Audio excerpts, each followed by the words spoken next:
Bollywood silver screen presenting bad teacher. इस कहानी की शुरुआत में एक स्कूल दिखाया जाता है जहां पर एक टीचर जिसका नाम एलिजाबेथ है, जिसकी तरफ सभी अट्रैक्टेड होते हैं। आज वो स्कूल छोड़कर जा रही है क्योंकि उसकी शादी होने वाली है, इसीलिए उसे एक फेयरवेल पार्टी दी जाती है। पर जब एलिजाबेथ अपने घर आती है तो वो देखती है कि उसका फियांसे उसकी मॉम के साथ बैठा हुआ है। वो एलिजाबेथ से कहता है कि मैं तुमसे शादी नहीं कर सकता, मुझे पता चल चुका है कि तुम मुझसे प्यार नहीं करती। एलिजाबेथ उसे कन्विंस करने की कोशिश करती है कि ऐसी कोई बात नहीं है क्योंकि उसका फियांसे सच में बहुत अमीर है और कुछ ही महीनों में उसने उसके बहुत सारे पैसे खर्च कर लिए। और अब एलिजाबेथ का फियांसे उसकी सच्चाई जान चुका है, इसीलिए वो उससे ब्रेकअप कर लेता है।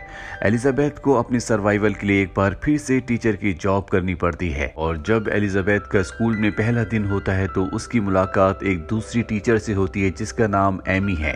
एमी न्यूरोटिक टीचर है। वो एलिजाबेथ से बहुत अच्छे से बात करती है, लेकिन एलिजाबेथ के अंदर बहुत एटीट्यूड होता है, इसीलिए एमी से बहुत ही एरोगेंटली बात करती है, जो बात एमी को बिल्कुल अच्छी नहीं लगती।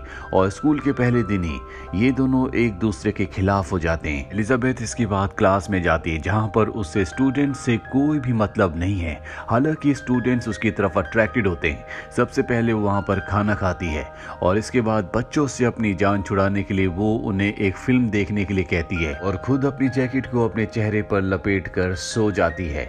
अब क्लास के बाद वो एक दूसरी टीचर से मिलती है जिसका नाम लिन है। लिन से उसकी दोस्ती हो जाती है। एलिजाबेथ लिन को बताती है कि मुझे टीचिंग की जॉब में कोई भी इंटरेस्ट नहीं है, मैं तो और भी हॉट और अट्रैक्टिव दिखना चाहती हूँ, जिसके लिए मैं कई सारी सर्जरीज करवाऊंगी ताकि जो अमीर लोग हैं वो मेरी तरफ अट्रैक्ट हो और मैं किसी एक बकरे को फंसा कर अपनी जिंदगी सेटल कर लूं। स्कूल में एक दूसरा टीचर होता है जो कि जिम टीचर है, जो एलिजाबेथ को पसंद करता है, लेकिन एलिजाबेथ को बिल्कुल पसंद नहीं है क्योंकि वो अमीर नहीं है और उसे एक अमीर इंसान चाहिए जिसके साथ वो अपनी जिंदगी सेट कर ले। इसी स्कूल में एक नया टीचर आता है जिसका नाम स्कॉट है। दरअसल ये एक सब्स्टिट्यूट टीचर है, यानी कि ये किसी और टीचर के बदले स्कूल में पढ़ाने के लिए आया है।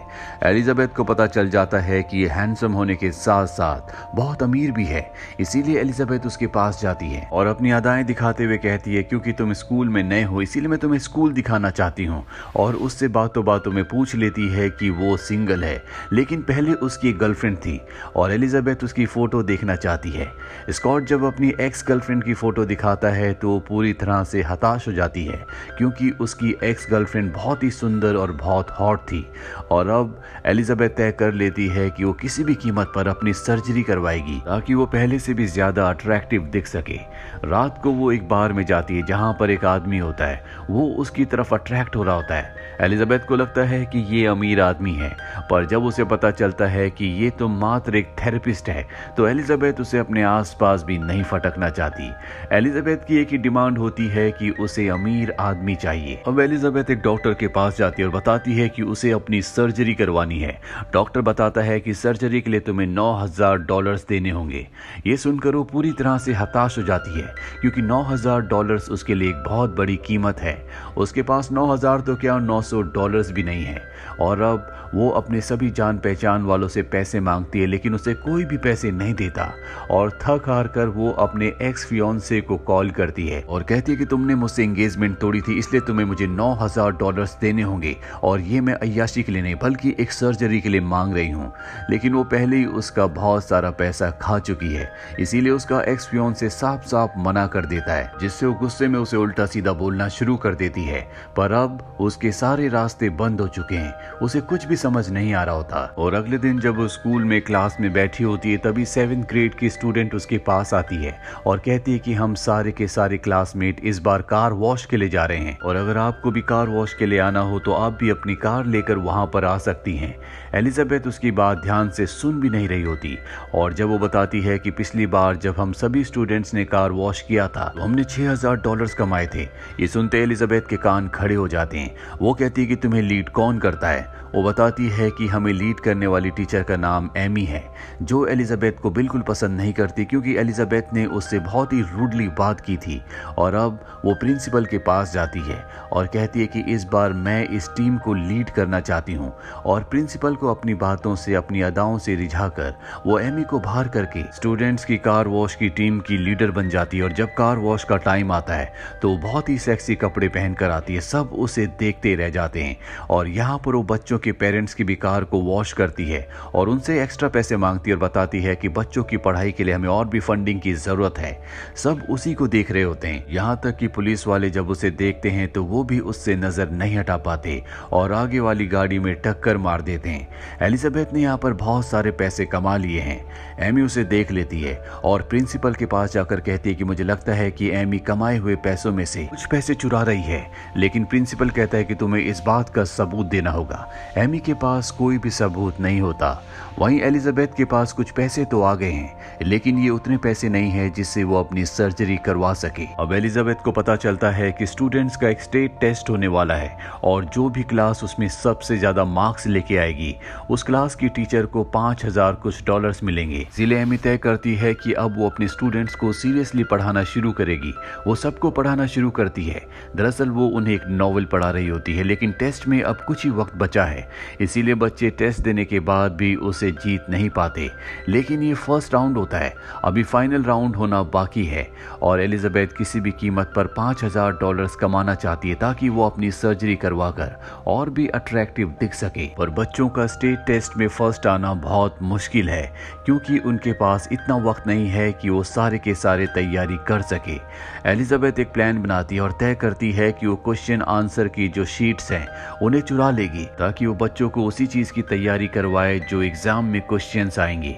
इसीलिए वो एक एजुकेटर के पास जाती है और उसे सीड्यूस करना शुरू करती है, जिसके बाद वो उसे उसके ऑफिस में ले जाती है और उसके ड्रिंक में कुछ मिलाकर उसे बेहोश करके उसके ऑफिस से उस क्वेश्चन आंसर की शीट को चुरा लेती है जो अब आने वाले एग्जाम में आने वाला है। और इस तरह से एलिजाबेथ की क्लास फर्स्ट आ जाती है, जिसके बाद उसे 5700 डॉलर्स मिलते हैं।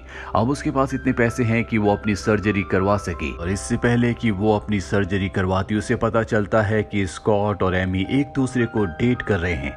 वो किसी भी तरह से इन दोनों को अलग करना चाहती है, एमी को अपने रास्ते से हटाना चाहती है। एलिजाबेथ को पता चलता है कि स्कॉट और एमी बच्चों को पिकनिक पर ले जाने वाले हैं और एलिजाबेथ ऐसा नहीं चाहती, इसीलिए वो एप्पल पर कुछ लगाती है और जब एमी उस एप्पल को खाती है तो उसे रिएक्शन हो जाता है, जिससे उसके चेहरे पर एलर्जी हो जाती है और वो पिकनिक पर नहीं जा पाती। एलिजाबेथ को उसके बदले भेजा जाता है। हालांकि एलिजाबेथ स्कॉट को चेस कर रही होती है, वो उससे शादी करना चाहती है, उसे डेट करना चाहती है। लेकिन यहाँ पर जिम टीचर भी होता है जो एलिजाबेथ को शुरू से पसंद करता है, वो एलिजाबेथ से प्यार करता है। इन दोनों के बीच में अच्छी खासी दोस्ती भी है, लेकिन एलिजाबेथ उसे डेट नहीं करती क्योंकि वो अमीर नहीं है।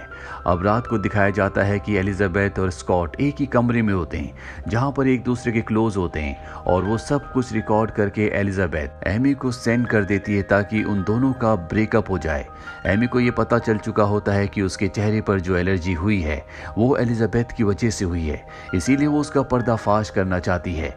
उसे पूरा यकीन होता है कि एलिजाबेथ के डेस्क में कोई ऐसे सबूत हैं जिनसे वो उसका पर्दाफाश कर सकती है, लेकिन वो लॉक्ड है, इसीलिए वो उसे खोल नहीं सकती। और जब आसपास कोई भी नहीं होता तो एमी अपने क्लासरूम के डेस्क को एलिजाबेथ के क्लासरूम में रख देती है और उसके डेस्क को अपनी क्लासरूम में, जिसके बाद वो कहती है कि मेरे डेस्क का ड्रॉर नहीं खुल रहा और अब उस ड्रॉर को खोला जाता है जिसके अंदर एमी को वो क्वेश्चन आंसर शीट मिल जाती है जो उसने उस एजुकेटर से चुराई थी जिसका नाम कार्ल है। और अब एमी के पास सबूत है। वो इस क्वेश्चन आंसर शीट को प्रिंसिपल के पास ले जाती है और इस बार प्रिंसिपल भी कन्विंस्ड हो जाता है क्योंकि इनके पास सबूत है। और प्रिंसिपल कहता है कि कार्ल को एलिजाबेथ के खिलाफ गवाही देनी होगी, तभी हम उसे दोषी ठहरा सकते हैं। इसके बाद एमी कार्ल के पास जाती है और उसे कहती है कि अगर तुमने सच नहीं कहा, एलिजाबेथ के खिलाफ गवाही नहीं की तो मैं तुम्हारा पर्दाफाश कर दूंगी, तुम्हें जेल भिजवा दूंगी। और वो एलिजाबेथ के खिलाफ गवाही देने के लिए मान जाता है। वहीं पिकनिक में एक स्टूडेंट को दिखाया जाता है जो अपनी क्लासमेट को पोएम सुनाकर प्रपोज करता है क्योंकि वो उसे पसंद करता है, पर वो लड़की बहुत सुंदर होती है इसीलिए वो उस लड़के का मजाक उड़ाती है। दरअसल ये एरोगेंट है, जिस बात से वो लड़का हर्ट होकर वहां से चला जाता है। एलिजाबेथ उसके पास जाती और उसे समझाती है और जब वो वापस आती है तो सब स्टूडेंट को बताती है कि इसकी भी एक गर्लफ्रेंड है, जिसके बाद सब उसकी तारीफ करते हैं। एलिजाबेथ को यहाँ पर एहसास हो जाता है कि जिम टीचर जो उसे बहुत पसंद करता है, उससे प्यार करता है, कहीं ना कहीं वो भी उसके साथ ऐसे ही कर रही है। जिम टीचर भी वहां पर होता है जो एलिजाबेथ की इस काम के लिए बहुत तारीफ करता है। अब यहाँ पर एमी आ जाती है और एलिजाबेथ को कहती है कि तुम्हारा भांडा फूट चुका है, अब तुम जेल जाने के लिए तैयार हो जाओ। एलिजाबेथ समझ जाती है कि ये सब का सब उस क्वेश्चन आंसर शीट से जुड़ा हुआ है, इसीलिए वो अपने दोस्त को कार्ल के पास कुछ फोटोज लेकर भेजती है जो कि बहुत ही आपत्तिजनक होती है। कार्ल जब अपनी उन आपत्तिजनक फोटोज को देखता है तो पूरी तरह से घबरा जाता है। एलिजाबेथ ने उसके लिए मैसेज भेजा होता है कि अगर उसने उसके खिलाफ गवाही दी तो वो ये सोशल मीडिया पर डाल देगी। और अब अगली सुबह दिखाया जाता है जहां पर एलिजाबेथ प्रिंसिपल के सामने बैठी होती है और तभी वहां पर एजुकेटर कार्ल आता है, जिसके चेहरे पर दुख और गुस्सा होता है। सबसे पहले वो एलिजाबेथ को गुस्से से देखता है और इसके बाद वो उसी के पक्ष में गवाही देता है। वो कहता है कि एलिजाबेथ पूरी तरह से निर्दोष है और इस तरह से उसके ऊपर जो इल्जाम था वो हट जाता है। अब एलिजाबेथ कहती है कि मुझे पता चला है कि कोई टीचर स्कूल में नशा करती है। दरअसल एलिजाबेथ ने अपने डेस्क को देख लिया होता है, उस पर वो स्टिकर होता है जो एमी ने अपने डेस्क पर लगाया था, इसीलिए वो समझ गई थी कि एमी ने डेस्क को एक्सचेंज किया है और उसका जो डेस्क होता है उसमें नशीली चीजें हैं। इसीलिए स्कूल में पुलिस को बुलाया जाता है और जब एमी के क्लासरूम में पुलिस जाती है तो पुलिस को उसके डेस्क में नशीली चीजें मिलती हैं जो दरअसल एलिजाबेथ की है। पुलिस एमी को पकड़ लेती है क्योंकि अब वो पुलिस की नजर में गिल्टी है और अब उसे यहाँ से एक दूसरे स्कूल में ट्रांसफर कर दिया जाता है, जो स्कूल एक बहुत ही छोटे से कस्बे गांव में है। अब एलिजाबेथ ने अपने और स्कॉट के बीच में से एमी को हटा दिया है। स्कॉट उसके पास आता और कहता है कि मैं तुम्हें डेट करना चाहता हूँ, पर वो कहती है कि जिम टीचर यानी कि रसल से मेरी अच्छी खासी बॉन्डिंग है, हमारे बीच में बहुत सारी चीजें कॉमन है, इसीलिए मैं ऐसा नहीं कर सकती। दरअसल एलिजाबेथ अब बदल चुकी है, उसे एहसास है कि वो क्या कर रही थी। साथ ही वो अपनी सर्जरी नहीं करवाती क्योंकि उसे समझ में आ चुका है कि ये सब फिजूल है। जो आपसे प्यार करता है वो आपको हर रूप में प्यार करेगा, जो प्यार अब उसके पास जिम टीचर रसल के रूप में है। अब स्कूल का नया साल शुरू होता है जहां पर एलिजाबेथ को दिखाया जाता है जो पहले से भी ज्यादा जिम्मेदार हो चुकी है, वो बदल चुकी है और उसे स्कूल में एक नई पोजीशन दी जाती है जो होती है गाइडेंस काउंसलर की। अब देखते हैं कि बच्चे एलिजाबेथ की गाइडेंस से जिंदगी में कहां पहुंचते हैं। इसी के साथ ये फिल्म, ये कहानी यहीं पर खत्म हो जाती है। उम्मीद करते हैं कि ये कहानी आपको पसंद आई होगी।